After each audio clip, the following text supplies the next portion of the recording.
is a weekly magazine, supposed to be neutral, and supposed to be unbiased. But you can see the material that's there. It's bombarding the Muslims, attacking Islam. And when Sheikh Dida, you may have heard of Sheikh Ahmad Dida, alhamdulillah, he's not well at present, may Allah give him shifa. He wanted to give an ad, Future World Constitution. Future World Constitution, it was an advertisement of the glorious Quran. Sheikh Didar wanted to pay whatever the normal charges is, he wanted to pay for a full page in the Time magazine. And the Time magazine refused the advertisement, imagine.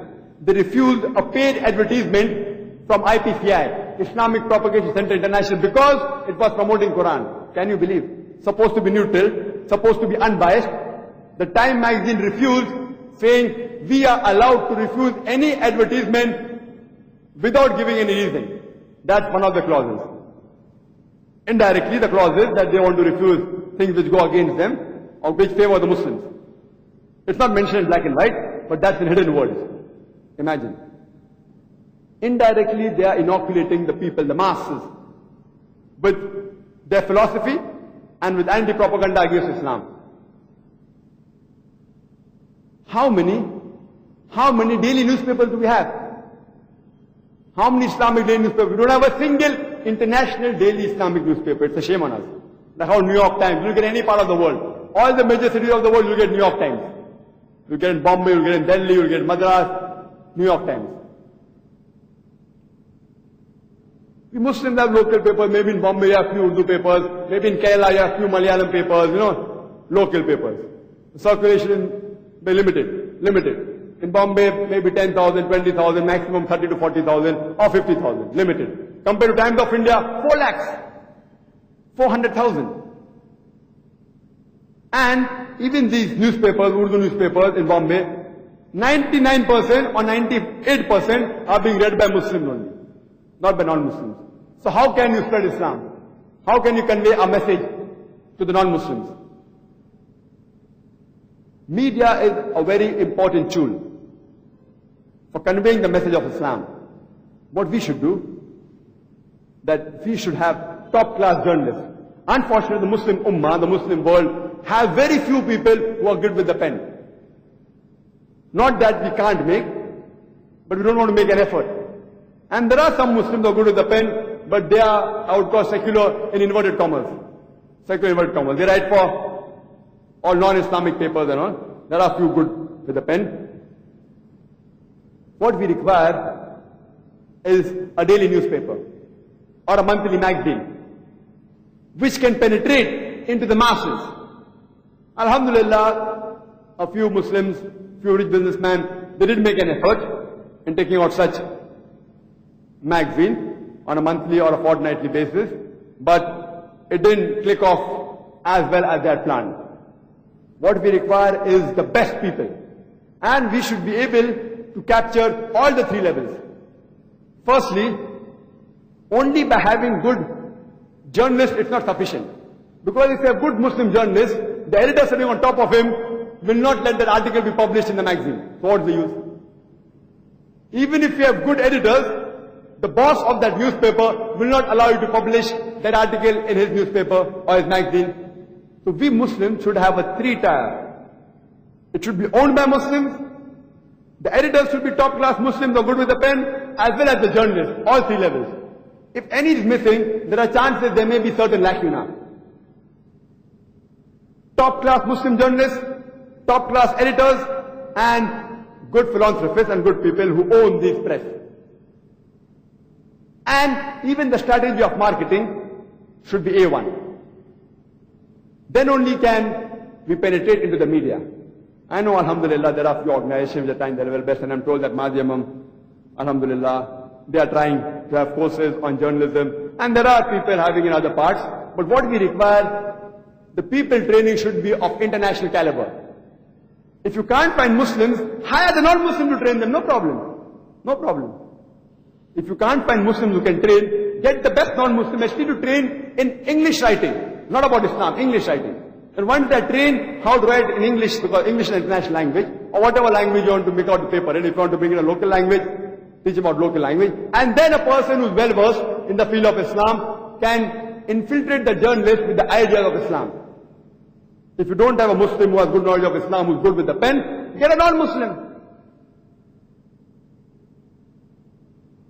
Should see to it that the trainers should be of top international repute.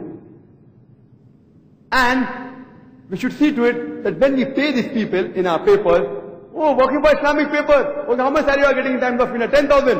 Okay, work for me for 5,000. How will he come? A person who's drawing 10,000, 20,000 in a non-Islamic newspaper, you ask him to work for half the salary or quarter the salary in your newspaper. How will he come forward?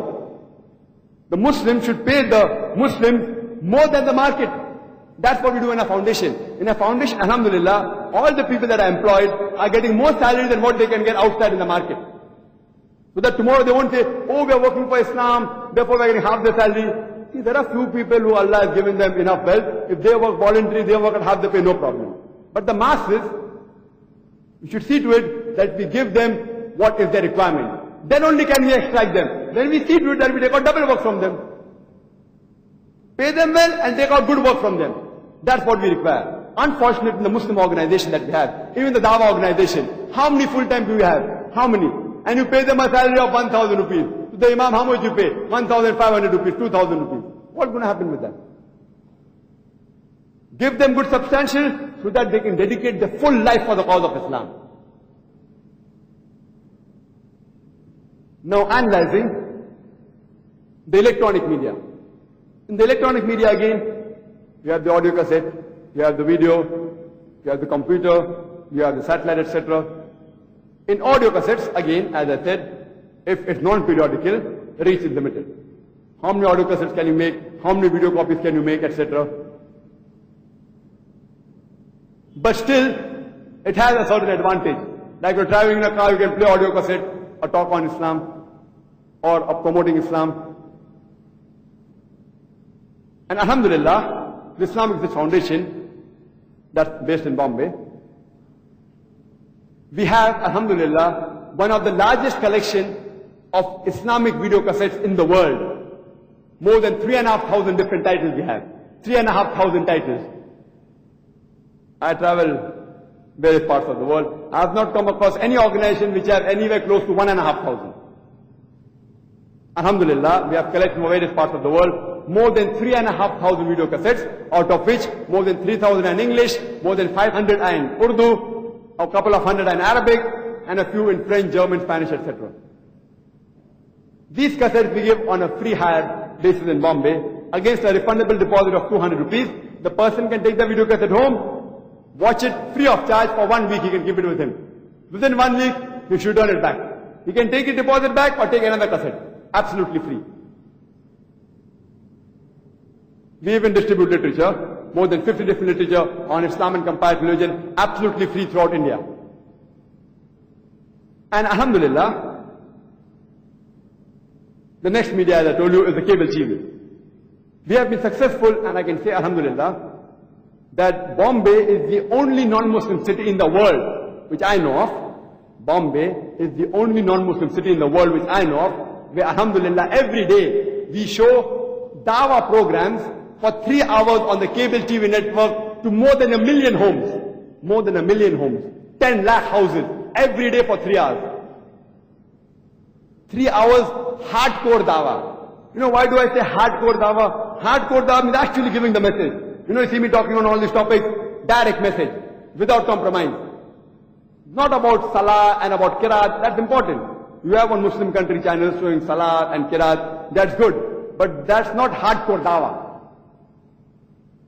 Alhamdulillah, every day, for 3 hours, we show our programs on the cable TV network to more than 1 million homes. And do you know, those people that show these programs, more than 80% are non-Muslims. The people watching this program, more than 80% are non-Muslims. And when we started, initially, we had to pay. Oh, please show our program. They said, okay, we paid and they showed the program. Then it became popular. It became free. Now do you know, these non-Muslims are willing to pay us to show our programs on Jai